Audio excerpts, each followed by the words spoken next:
भगवान श्री कृष्ण द्वारा बसाई गई द्वारका नगरी भारतीय इतिहास और पुराणों में एक महत्वपूर्ण स्थान रखती है।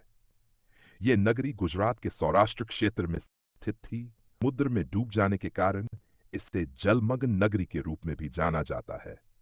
द्वारका नगरी का निर्माण महाभारत काल में मथुरा पर बार बार आक्रमणों से परेशान होकर श्री कृष्ण ने अपने कुल और प्रजा की सुरक्षा के लिए एक नई नगरी बसाने का निर्णय लिया।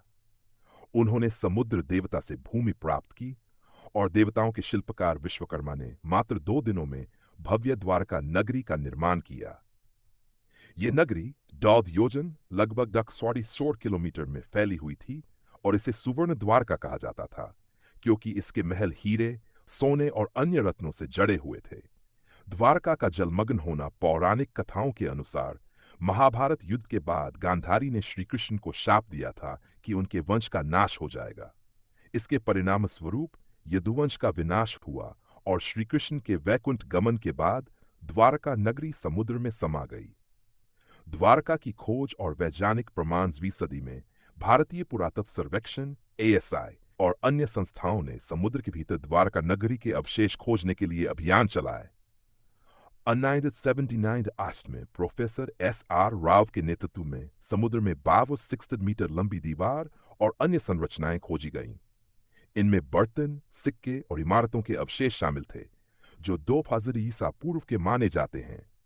इसके अलावा 2001 में नेशनल इंस्टीट्यूट ऑफ ओशनोग्राफी के वैज्ञानिकों ने खंभात की खाड़ी में एक प्राचीन शहर के अवशेष पाए, जो लगभग 5 मील तक फैला हुआ था। यहां से तांबे और कांसे के सिक्के, इमारतों के तराशे स्तंभ और अन्य कलाकृतियां मिली, जिन्हें लगभग 9 साल पुराना माना गया। निष्कर्ष: द्वारका नगरी का अस्तित्व और उसका समुद्र में समा जाना न केवल धार्मिक ग्रंथों में वर्णित है, बल्कि वैज्ञानिक खोजों से भी इसकी पुष्टि होती है। ये नगरी भारतीय सांस्कृतिक और ऐतिहासिक धरोहर का एक अद्भुत उदाहरण है, जो आज भी लोगों के लिए आस्था और शोध का केंद्र बनी नगरी की खोज। भगवान श्री कृष्ण की नगरी द्वारका, जिसे सदियों तक केवल पौराणिक कथा माना गया, अब वैज्ञानिकों द्वारा खोज ली गई है। गुजरात के समुद्र तट के पास समुद्र की गहराइयों में प्राचीन नगर के अवशेष मिले हैं।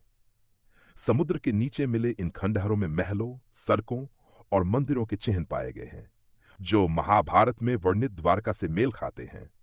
पुरातत्व विशेषज्ञों का मानना है कि ये नगर हजारों वर्ष पुराना है और तकनीकी रूप से बहुत विकसित था। ये खोज भारतीय इतिहास और संस्कृति की समृद्धता को प्रमाणित करती है और श्री कृष्ण के अस्तित्व को और अधिक सुदृढ़ बनाती है। वैज्ञानिकों को श्री कृष्ण की द्वारिका नगरी के अवशेष मिलने के प्रमाण मिले हैं। यह खोज समुद्र के भीतर की गई, जहां प्राचीन नगर के खंडहर, मंदिरों की दीवारें, मूर्तियां और बर्तन जैसे कई ऐतिहासिक अवशेष पाए गए हैं। यह स्थान गुजरात के समुद्र तट के पास स्थित है।